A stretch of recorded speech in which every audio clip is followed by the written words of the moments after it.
Well, dump trucks woke me up at 6 o'clock today. Woke up my daughter, my youngest. So I got up at 6 today, couldn't go back to sleep. Now it's about 9 o'clock, and I'm about to do something real stupid. So, whole disclaimer, don't do this. This is dumb, but we're going to drive a little bit over an hour to go to a Costco to buy, hopefully, a ridiculous amount of Pokeballs. Again, I don't recommend this. Don't do this, but here we go. All right, I made it. I'm at Costco. Let's go in and see what they got. Need to probably go grab a pallet instead of a cart, and we'll see how many looks we get. Should be fun. All right. Yeah, these aren't gonna do. Have to grab one of these bad boys. All right, made it inside. Let's go see if they got what we came for.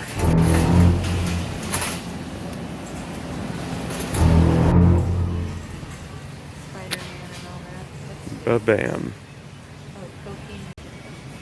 I think we better keep going.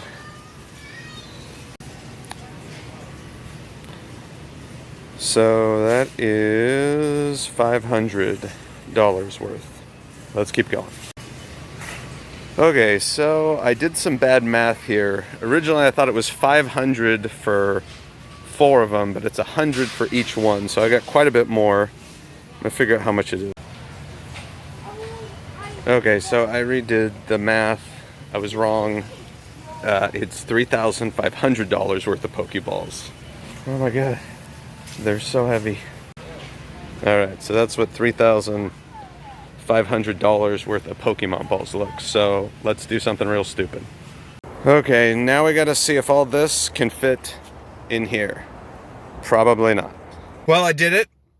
They all fit. There was a little bit of a scare there for a second. I'll have to do an unpacking video when I get home so you can see how full the car got packed and the trunk. But I mean, they're next to me, all in the back.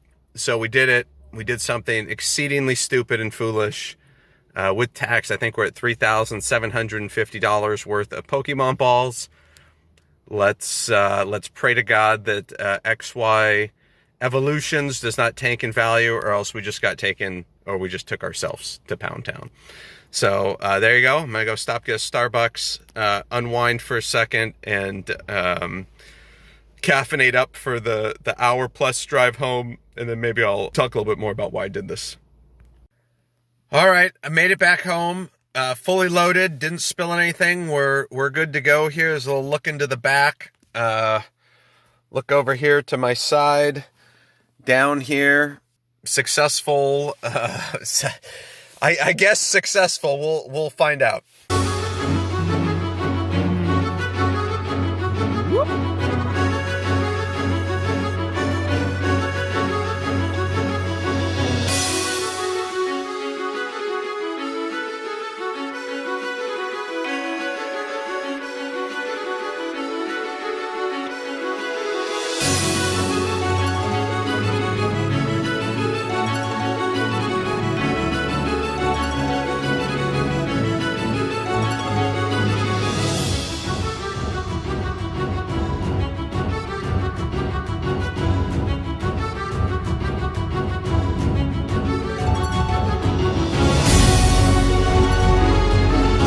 Alright guys, Devin here with Trade One Rider MGT. So why am I buying all these Pokeballs? What's going on, Devin? So I wanted to give a little background to why I did all this and kind of my thinking behind it, and just a little side note, I guess, on me is that I've always been the type of person that looks for an opportunity to take advantage of. I remember when I was in high school, after Halloween, I would go to the local grocery stores and buy all of their candy. They would sell leftover Halloween candy, usually at a discount, like a very steep discount, right? It was clearance. They were trying to get rid of it. I'd go buy it and then sell it at lunchtime. I just walk around with a briefcase full of candy to sell. when I went to Brazil, my wife is from Brazil. I would fill up suitcases with Victoria's Secret lotions, not clothes, because clothes, different sizes, different chicks, right? But every gal can use the lotion. And Brazil's got a crazy import-export tax, so the government tries to mark everything up 60% if it's imported. I just bring it in a suitcase and could sell it and make a huge profit on it. Did that with laptops, phones, and whatever. So I saw an opportunity. I exploited it to help pay for my visits there. My point is that this seemed no different to me. These Pokeballs. I hadn't paid attention to Pokemon at all. I played the game for about a year. I was actually playing Magic at the time in 99 when Pokemon came out, 98, 99, whatever. I was playing Magic then. And so I was familiar with the game. It was for super nerds, right? Magic players, we were nerds. But Pokemon players, they were like down here. They were the bottom rung nerd little kids. So so I never got into it, and then had some kids of my own, and me and my eldest kind of played a little bit, and she likes it and likes the artwork and stuff, and so I know how to functionally play the game mechanically a little bit.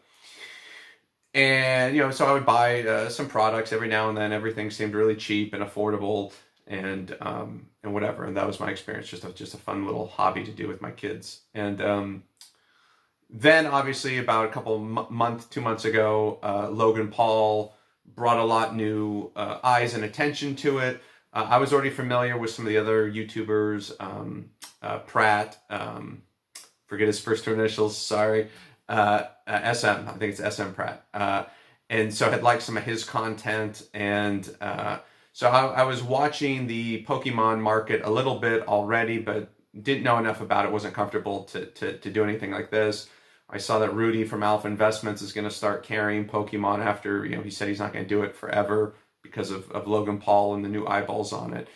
And so that kind of got me a little more interested in it, or thinking, maybe I should look at this. And I had seen at Costco like a month plus ago, that they had these 3-packs for $25. And so I looked them up online, and it looked like they were selling online for $12 each. So you're buying it for $25, it's worth 36 plus tax, shipping. Maybe you can make a couple bucks on it, whatever.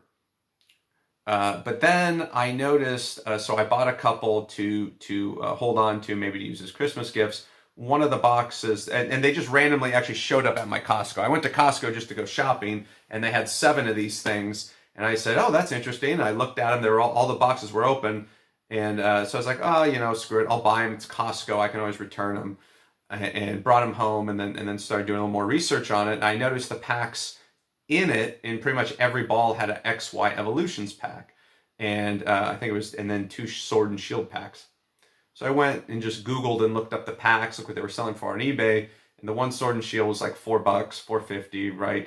But it was from 2017. I was like, oh, that's kind of weird. The other Sword and Shield was from 2016, I want to say, and it was like $6.50 a pack. I was like, oh, that's interesting. So that's $10 right there of individual packs.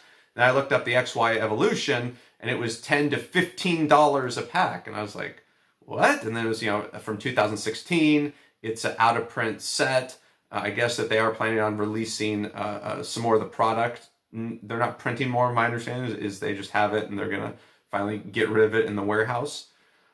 And so I thought, well, this is an old set. There's a new boom in Pokemon. And then I did some additional research. That wasn't enough for me just to go and buy it. I figured there's probably about $26 to $30 of value of the booster packs in each ball, assuming that you got the XY Evolution pack. And so then I was like, wow, well, if there's, call it $20 in each pack, that's $60, and you can pick it up for $25, now we're talking. But again, I'm a Magic player. I don't know about Pokemon. So I did some research, again, watched a bunch of videos from Pratt, from a few other YouTubers. I think it was like something Heart, Lionheart, whatever. I'll link it here if I can figure out how to do that. And a few others. I think it was Powder, something Powder. I'll try to link it if I figure out how to do it. But basically, the Powder dude was talking about how why Evolutions is gone up in value. And then Pratt was talking about one of his current, I think it was 20K sub video I was listening to. And it all has to do with the Charizard, right? Charizard is like the boss hog in Pokemon. He drives the market. The original artwork is reprinted. The card is different, but that original artwork is there. That's the chase card in the set. And Evolutions is out of print, XY Evolutions. So this is one way to get that product. So I thought it was a really interesting, unique buy. And then listening to Pratt some more, SM Pratt, basically in Magic cards, a lot of what drives the price is the utility of the card plus the rarity. In Pokemon, it doesn't seem to be that way at all. It's really the rarity and the nostalgia, and then is it Charizard, then rarity, nostalgia, and blah blah blah. And so this then seemed like this XY Evolutions kind of checked a lot of boxes where even if I can't sell this product or flip it or move it, I can probably sit on it and it'll still go up in value. Is kind of my thinking on it. Who knows? Time will tell. So that was the thinking. After I did some additional research, you always got to do more additional research, especially when you're not familiar with a product line or that market. But after knowing that, I said, God, I think this is actually an opportunity. I think that this stuff is mispriced at Costco. And I watched, the Heart guy, Lionheart or whatever. I was watching, he went to Costco, did a similar video. I watched a few other guys who did similar things that went to Costco, bought stuff, and then they went and opened it. And so I just go through their videos and watch how many times they caught XY Evolutions. And it was almost all the time there's an XY Evolution. Sometimes there's another XY set and it wasn't Evolutions, but I was like, holy shit, there's a lot of XY Evolutions in here. One of the balls was open. The original ones I bought, one of the balls was actually open. I looked into it and there was an XY Evolution pack in there. So what I think happened, my theory, is knowing Costco a little bit and how they operate. And if you don't know this, they'll have different relationships with different vendors, but also they're opportunistic. Well, they will go and buy some vendor will have a bunch of, in this case, Pokemon balls. They say, hey, we want to move this product. We got to make room for the new stuff. Do you want to buy it?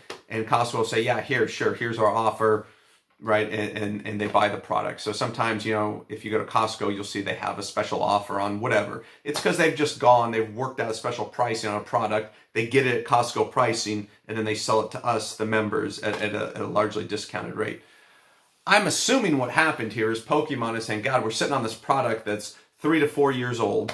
We got to move it, right? Pokemon's booming. We got to make new cards. Printers go brrr, and let's just get rid of all this stuff.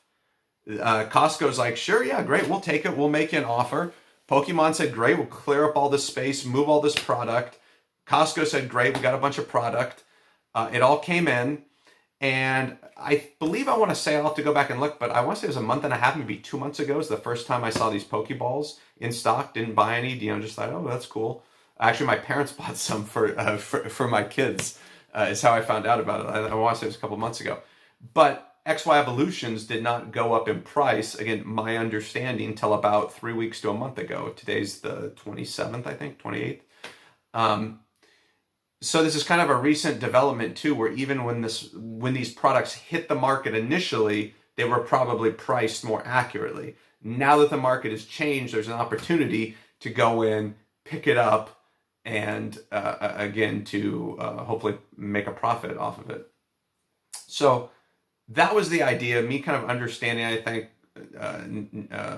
Pokemon or Nintendo's idea behind it to move the product out to make room for new product makes sense. Why Costco would end up with it, that makes sense. That they buy this sort of product. The recent price move in XY Evolutions, that all makes sense. So it seemed like all these stars aligned again with me, and then doing all this additional research to kind of understand the market a little bit better. Bought all this, and now I got to figure out exactly how I'm going to move this product. And so part of the reason why I'm making this video is just to kind of document what a stupid idea this is.